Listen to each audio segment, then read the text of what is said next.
이사야는 처음 시작할 때부터 이스라엘 백성들의 어떤 죄악에 대해서 경고함으로 시작합니다. 그리고 그 어떤 죄악이 얼마나 관영하여 있는가에 대해서 구체적으로 이제 지적하기도 하였죠. 이제 지난 주에는 우리가 그 특별히 지도자들의 죄악에 대해서 하나님께서 지적하셨고, 또 여인들의 향락, 음행함, 뭐 이런 거, 쾌락주의뿐만 아니라 또 물질에 빠져서 살아가는 이제 그런 모습들 하나님 지적하셨어요. 근데 하나님께서 그 하나님의 날, 여호와의 날이 되어지면 그것을 심판하실 것이다라고 말씀했습니다. 그래서 여호와의 날이 죄를 짓는 사람, 하나님을 무시하고 자기들이 이 땅에서 아주 자고하고 자만한 그런 삶을 살아가는 사람들은 하나님으로부터 심판을 받는 날이 여호와의 날입니다. 그런데 이제 오늘 본문은 갑자기 급변하고 있어요. 회복에 대해서 말씀하고 있습니다. 그래, 하나님의 뜻을 끝까지 따른 사람들에게는 여호와의 날은 어떤 날이냐? 회복의 날입니다. 그들이 한 일에 대한 성과가 드러나는 날, 그것에 대해서 상급받는 날, 이게 이제 여호와의 날이에요. 그러니까 예수님이 오실 때에도 마찬가지죠. 마지막에 예수님께서 우리 가운데 나타나실 때 말이죠, 하나님 앞에서 바르게 살았던 사람은 예수님을 우리가 기쁨으로 맞이할 수 있고, 그리고 우리가 그 가운데 정말 영화를 누리게 되어질 것입니다. 하지만 우리가 잘 준비되어 있지 않다면, 그러면 그날이 우리에게 부끄러운 날이고 심판의 날이 되어지겠죠. 예수님의 비유 가운데 열처녀 비유가 있어요. 그 열처녀 비유는 결혼식 날 이제 신랑이 올 때, 지금 우리 문화하고는 좀 다르죠. 유대의 문화이죠. 신랑이 언제 올지 알지 못하기 때문에 이제 그들이 신랑을 맞이할 준비를 신부집에서 하는 거예요. 그런데 10명의 처녀들이 똑같은 게 있다면 그들이 준비하는 것이고요. 그리고 그 신랑을 맞이하기를 원하는 이런 마음 다 똑같아요. 그리고 그들이 또 무엇도 준비했어요? 등불을 준비했어요. 그 맞이하는 방법이죠. 등불도 준비하고 그리고 기름도 준비했어요. 자, 그런데 문제는 뭐냐? 어떤 사람은 끝까지 갈 수 있는 기름을 준비했어요. 신랑이 올 때 맞이할 수 있을 만큼의 기름을 준비했어요. 그런데 그 중에 절반은 말이죠, 신랑이 언제 올지 알지 못하는데 거기서 대비하지 못해서 신랑이 오기 전에 다 떨어질 수밖에 없는 정도의 기름만 준비했어요. 그래, 이제 실제로 신랑이 예상보다 너무 늦게 온 거죠. 그래, 신랑이 올 때 말이죠, 등불을 켜고 맞이하는 게 관례인데, 그런데 자기들의 기름이 다 떨어져 버려서 신랑을 맞이할 수가 없는 이런 상황이 되어져 버린 거예요. 우리의 신앙생활이 그럴 수 있습니다. 보기엔 다 똑같은 거죠. 예수님을 맞이하고자 하는 마음도 똑같아요. 그리고 그 예수님을 맞이하기 위해서 우리의 신앙을 준비하는 것도 똑같아요. 우리의 신앙생활 잘해야 된다 이런 마음 다 가지고 있어요. 근데 문제는 뭐냐? 그분이 오실 때까지 우리가 그분을 맞이할 만한 아름다운 신앙생활을 끝까지 유지하고 있느냐?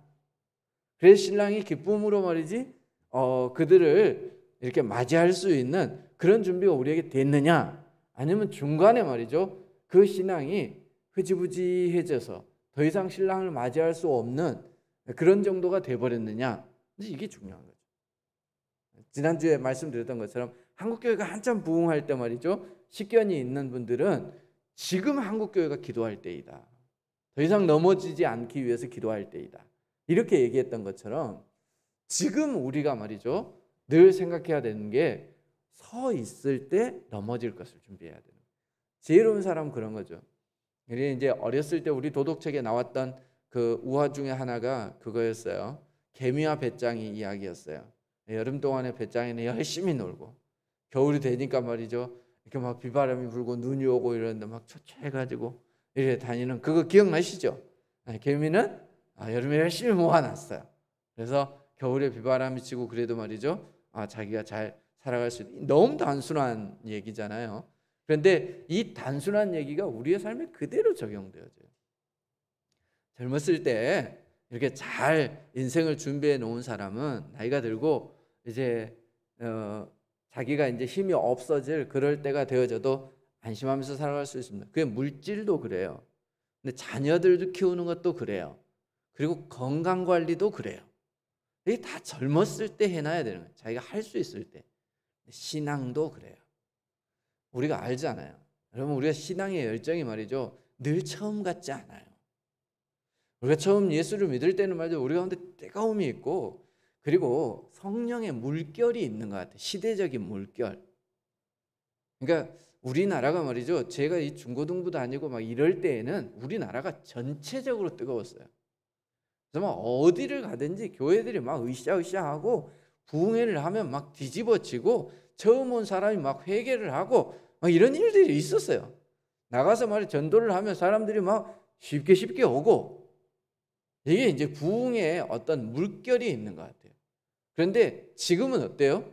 지금 교회 다닌 사람들도 뭐 이렇게 시지부지하고 그러면 나가서 예수 믿으세요. 그러면 막 이렇게 꼴씨 보고 막 이러잖아요.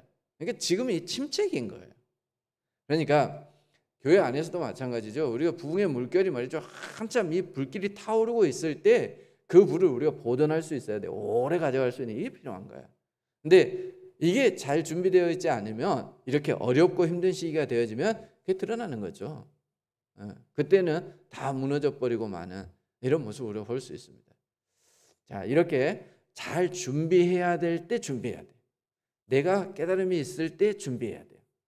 이제 요즘은 너무 오래 살아요, 사람이. 제가 이제 한번 생각을 해봤어요. 내가 앞으로 100세 시대라는데 그럼 100세 시대가 되면 우리 애들을 생각해 봤어요. 우리 애들이 어느 정도 될까 생각을 해봤더니 얘들이 직장 다 은퇴하겠어. 지금은 내 마음에 이 애들이 빨리 직장 잡았으면 좋겠다. 저게 정말 이 직업을 잡을 수 있겠나 이런 생각이 드는데 곰곰이 생각해 보니까 내가 100세 되면은 지나 나나 다 은퇴하고 놀겠다 이런 생각이 드는 거야. 그 시대를 우리가 준비해야 되는 거죠. 그렇지 않으면 이제 옛날에는 자식이 제일 큰 보험이다 이랬는데 요즘은 안 그래. 그죠? 그러니까 우리가 다음 세대에 대해서 이렇게 준비하는 것처럼 우리의 신앙도 마찬가지예요. 있을 때 잘 준비를 해놔야 돼요. 그래서 어렵고 힘들 때 어떻게 보면 그걸로 먹고 사는 거예요. 그래서 저는 신앙은 꼭 저금 통장하고 비슷하다 그런 생각이 들어요. 신앙이 좋을 때 말이죠. 한껏 통장에다 저축을 많이 해놔야 돼. 그래 이제 좀 약할 때 그거 빼먹고 사는 거예요. 그러다가 또 좋아질 때 있으면 확 채워놨다가 뭐 맨날 좋으면 얼마나 좋겠어요. 그렇지만 실제로 우리가 살아보니까 그렇게 안 될 때가 많이 있어요.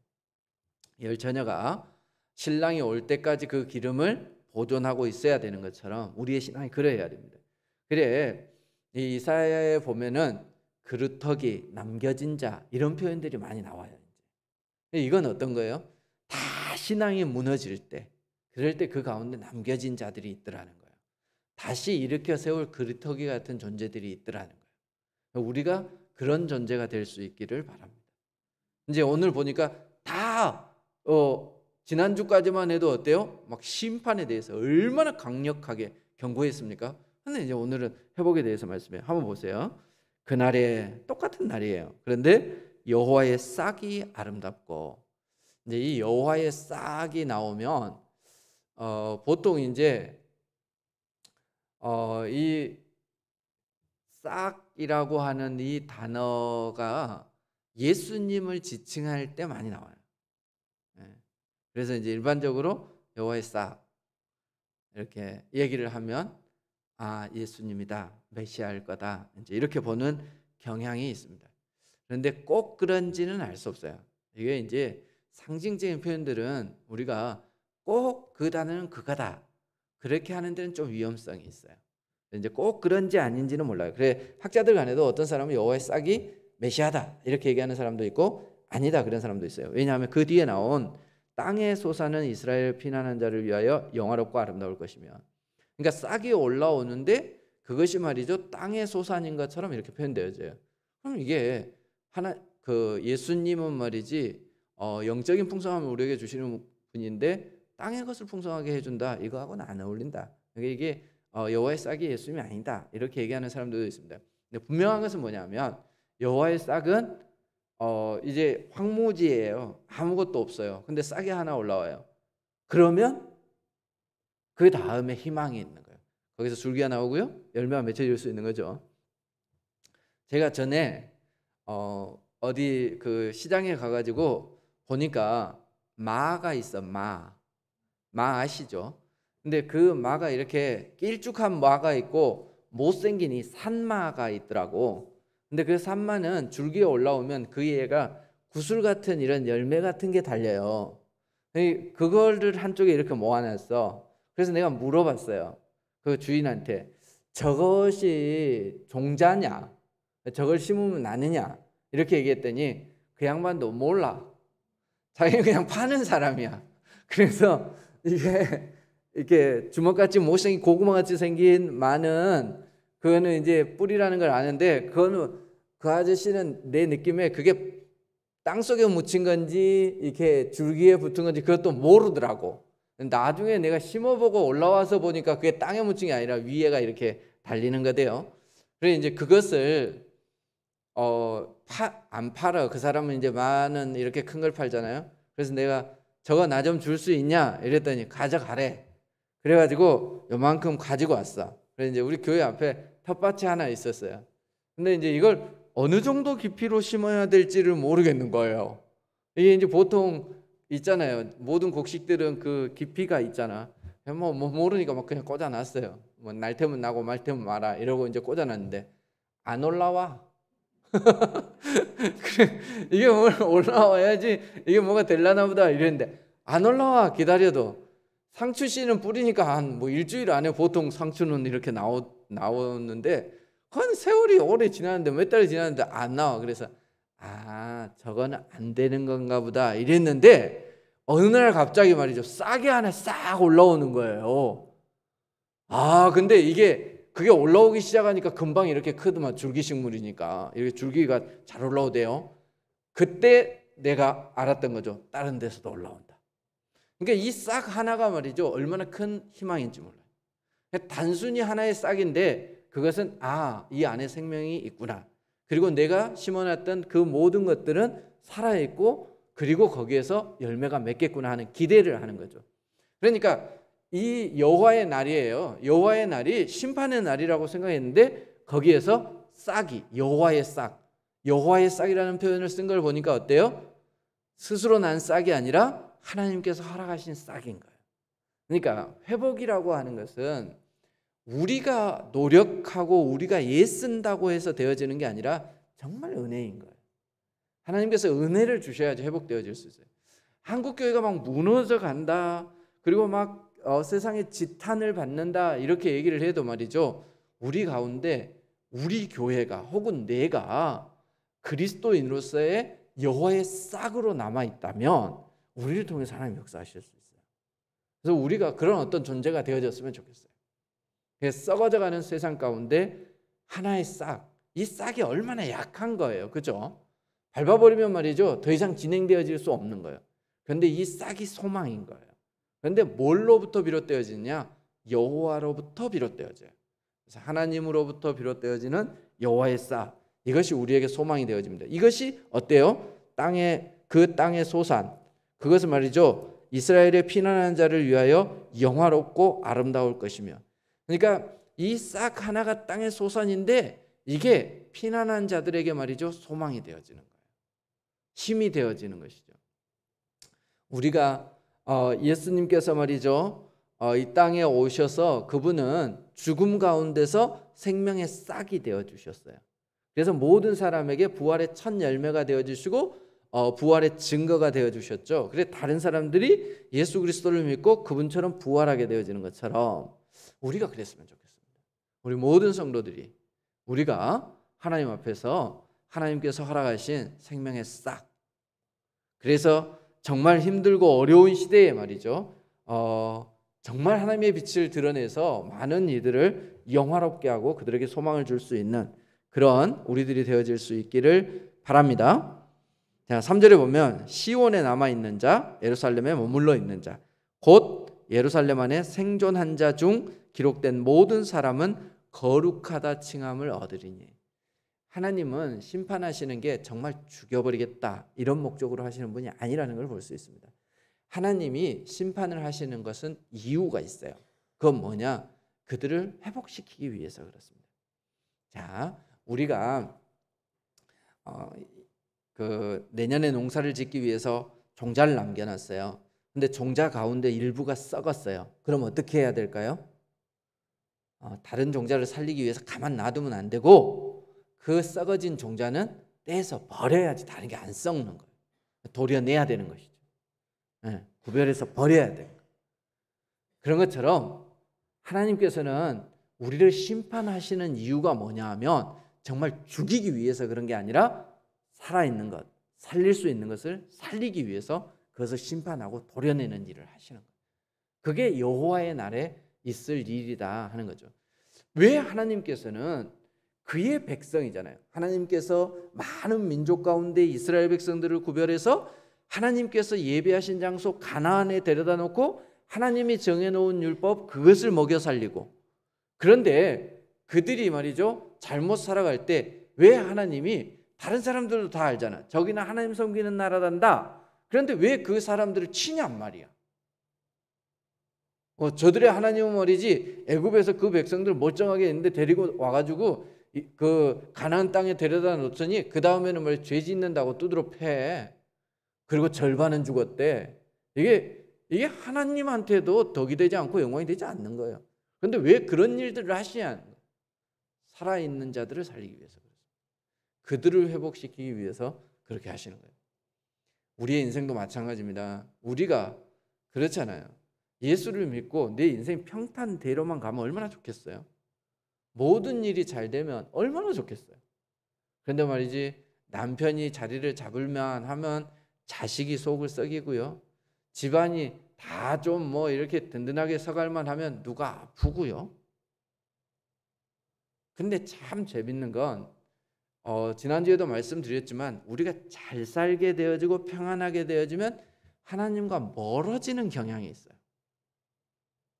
희한하게 우리가 잘 되면 다 하나님께 붙고 그 은혜에 감사하고 더 의지하고 그래야 되는데, 이게 삐딱한 인간이 말이죠 잘 될수록 교만하고 잘 될수록 하나님과 멀어지는 이런 경향이 있어요.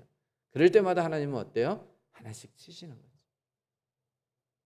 우리를 살리기 위해서, 회복시켜 주시기 위해서. 우리가 안 맞고 자라면 얼마나 좋아. 근데 꼭 맞고 자래. 이게 이제 문제인 거예요. 그래, 오늘도 하나님께서 말씀하시는 게 그런 거예요. 우리를 더 영화롭게 하기 위해서, 생존한 자들 그들을 어떻게 하기 위해서요? 거룩하게 하기 위해서. 그래서 그들이 거룩하다 칭함을 얻을 것이며, 회복의 첫 번째 단계는 이렇게 구분하는 겁니다. 하나님께서 구별해요.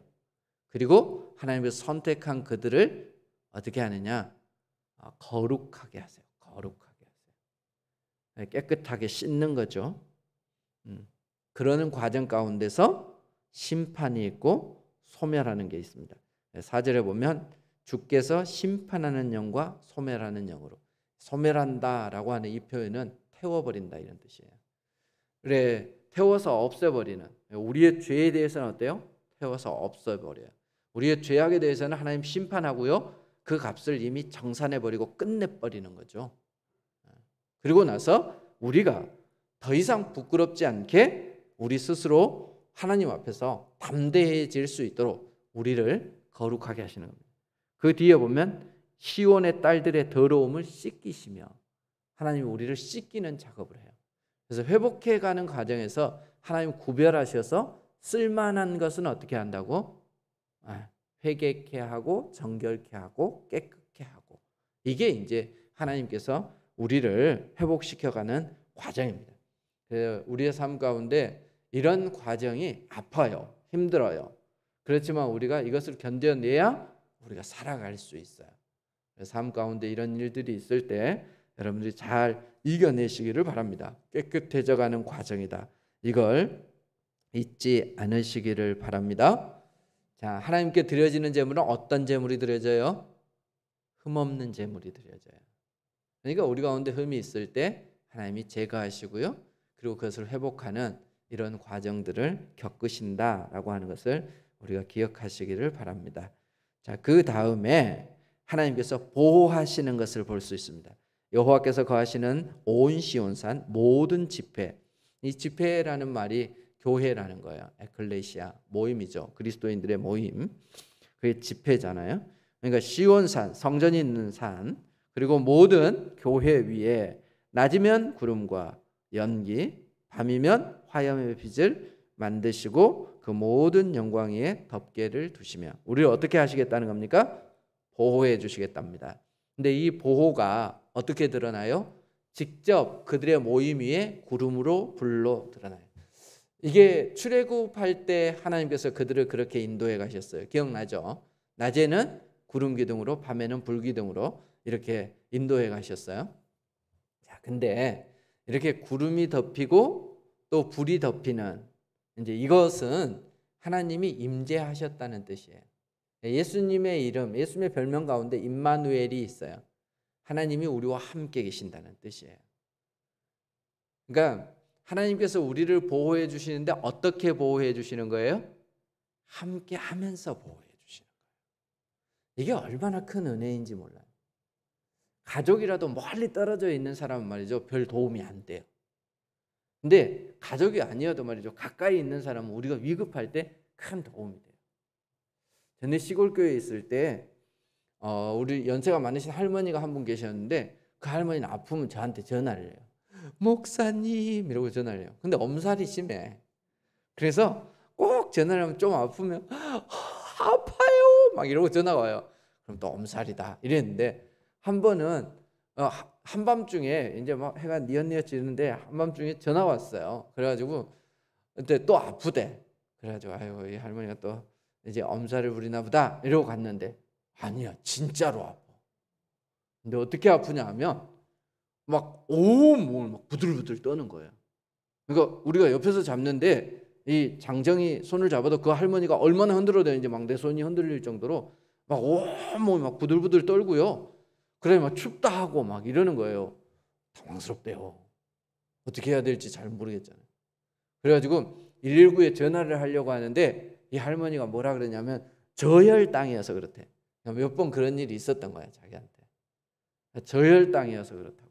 그러면서 그럼 사탕을 먹어야 된다. 사탕을 먹고 그리고 자기 아들이 이제 부산에 있었어요. 부산에 있는 아들한테 연락을 해달래.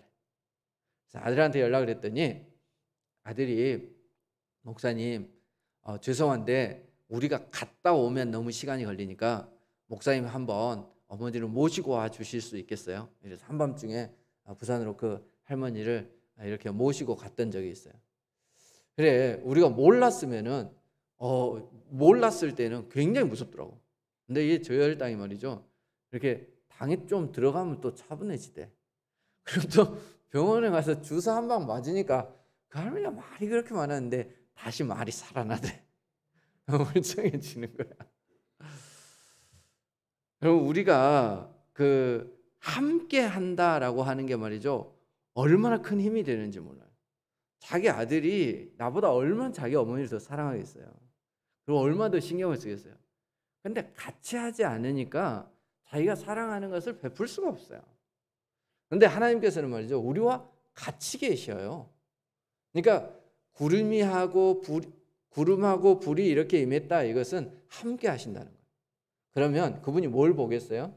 우리가 더워하는 것도 우리가 추워하는 것도 보는 거예요. 그러니까 내 아픔을 환경으로 인해서 닥치는 내 고통을 하나님께서 가장 가까이에서 지켜보시는 거예요. 그리고 나서 어때요? 넌 진짜 지금은 너무 추우니까 덮개가 필요하겠구나. 그래서 하나님께서 추위 위에 불기둥으로 이렇게 덮어주시는 거예요. 네가 너무 더워하니까 서늘해야 되겠구나. 그래서 구름으로 이렇게 덮어주시는 거예요. 우리 가까이에 계시고 우리를 가장 잘 아셔서 우리에게 지금 가장 필요한 것이 뭔가를 하나님께서 우리에게 허락해 주시는 거죠. 이게 함께 하심으로 우리를 보호하시는 거예요. 회복시켜 가실 때 그렇게 하는 거예요. 사람이 말이죠. 많이 아프면 그 아플 때는 운동을 하면 안 돼요. 오히려 더 아파져요. 언제? 그 운동을 소화할 정도 몸이 회복되어져야 운동을 해야 되는 거예요. 신앙도 마찬가지예요. 한번 생각해 보세요. 하나님의 심판이 임하고 있어요. 그중에 겨우 내가 싹으로 살아남았어요. 그런데 말이죠. 하나님께서 오자마자 너 혼자 온전한 게 있으니까 네가 이걸 다 책임져라. 이러신다면 우리가 얼마나 힘들겠어요. 근데 하나님께서 말이죠, 오셔서 가까이에서 우리를 덮어주시는 거죠. 저는 이 구름이나 이 불이 너무 감성적으로도 아름다운 표현이다 이런 생각이 들어요. 하나님 다른 걸로 해주신 게 아니라 그 느낌이 어떨 것 같습니까? 포근하다. 그 안에서 우리가 안식을 누린다. 이런 느낌이 들잖아요. 뭔가 이렇게 탁 덮어주는 이런 느낌이 들잖아요. 하나님께서 우리를 그렇게 안아주시는 거죠. 이게 이제 하나님이 우리를 회복시켜 주시는 과정입니다. 그리고 말이죠, 그분은 우리에게 피난처가 되세요. 6절에 보면 초막이 있어서 낮에는 더위를 피하는. 그 이스라엘에는 이제 원래 그 율법의 도피처가 6곳이 있어요. 그래서 부지 중에 죄를 지은 사람이 자기를 죽이려고 달려드는 사람을 피해서 도망갈 수 있는 이제 도피처가 있었어요. 그런 것처럼 우리 인생에 있어서 말이죠, 우리가 피해갈 수 있는 곳, 우리가 우리의 피난처, 그게 이제 하나님이 우리에게 그런 피난처가 되어 주시는 거죠. 우리가 회복되어지고 서서히 힘을 얻는데도 불구하고 우리를 공격하는 것들이 주위에 얼마나 많이 있습니까? 신앙생활을 하는 과정에서 꼭 그런 것 같아요. 내가 하나를 넘어서면 또 하나의 어려움이 닥치는 거예요. 산을 넘어서면 또 강을 만나고 이런 일들이 있어요. 그럴 때마다 각자 다른 게 필요해요. 산을 넘을 때에는요, 산을 넘을 수 있는 지팡이가 필요하다면, 강을 건너려면 뗏목이 필요하잖아요. 각자 필요한 게 다 있어요. 하나를 내가 잘 극복했다고 그 다음 게 그냥 쉽게 되어지는 게 아니에요. 그런 것처럼 이스라엘 백성들이 이제 실제로 이것이 그들의 현실에 나타난 건 뭡니까? 그건 이제 아수르가 침공하고, 아수르 끝나고 나니까 어때요? 바벨론이 또 침공하고, 바벨론이 또 침공하고 나니까 페르시아가, 그 다음에 또 로마가, 이렇게 계속 이어지면서 그들이 어려움을 당해요. 그러면 우리가 뭐 남의 밑에 식민지로 있었다, 그게 한 단어로 정의될 수 있는 게 아니라 이 사람은 어떻고 저 사람은 어떻고 저 사람은 어때요? 우리가 직장 생활을 해보면 그렇잖아요. 우리 상사가 말이죠, 바뀔 때마다 어려움이 달라져요. 요구하는 게 달라져요. 우리 인생이 딱 그런 것 같아요. 우리가 예수 그리스도를 믿고 나아가는데 말이죠, 늘 이런 어려움, 어떨 때는 불의, 어떤 때는 추위가 우리에게 닥친단 말이에요. 그럴 때 우리가 어디 피해요? 우리에게 움막이 되시는, 우리에게 피난처가 되시는 하나님께 피할 수 있습니다. 그럴 때 하나님께서는 문 닫아놓고 내 지금 바빠서 못 열어준다 이러시는 분이 아니에요. 하나님은 언제나 문을 열어놓고 우리를 환영해 주시는 거죠. 그래서 더위는 피하고 풍우, 바람과 비바람은 하나님께서 그 가운데서는 숨는 곳이 되어주신다, 이렇게 말씀하고 있습니다. 참 이게 우리에게 힘인 것 같아요. 예수님을 믿는 우리가 힘을 얻을 수 있는 것은 내가 강하지 못해도, 내가 스스로의 힘으로 극복하지 못해도 나를 도와주실 분이 있고, 그리고 내가 도저히 감당하지 못할 때에는 피할 곳이 있는 거예요. 그러니까 가까이 계셔서 나를 지켜봐 주시기도 하고, 영 안 될 때에는 내가 피할 수 있는 곳으로 그렇게 하나님께서 인도해 주시는 것이죠. 그래, 이스라엘 백성들이 이렇게 여호와의 날, 어떻게 보면 그들이 원래 꿈꾸었던 것은 여호와의 날은 말이죠, 하나님의 나라를 그들이 떠올렸어요. 그런데 이사야를 통해서 경고하신 여호와의 날은 심판의 날이었잖아요. 그럼에도 불구하고 하나님 앞에 바로 서 있는 이들에게 예수님은 가까이 계셔서 함께 하셔서 그들을 위로하여 주셔서 보호자가 되어 주시고요.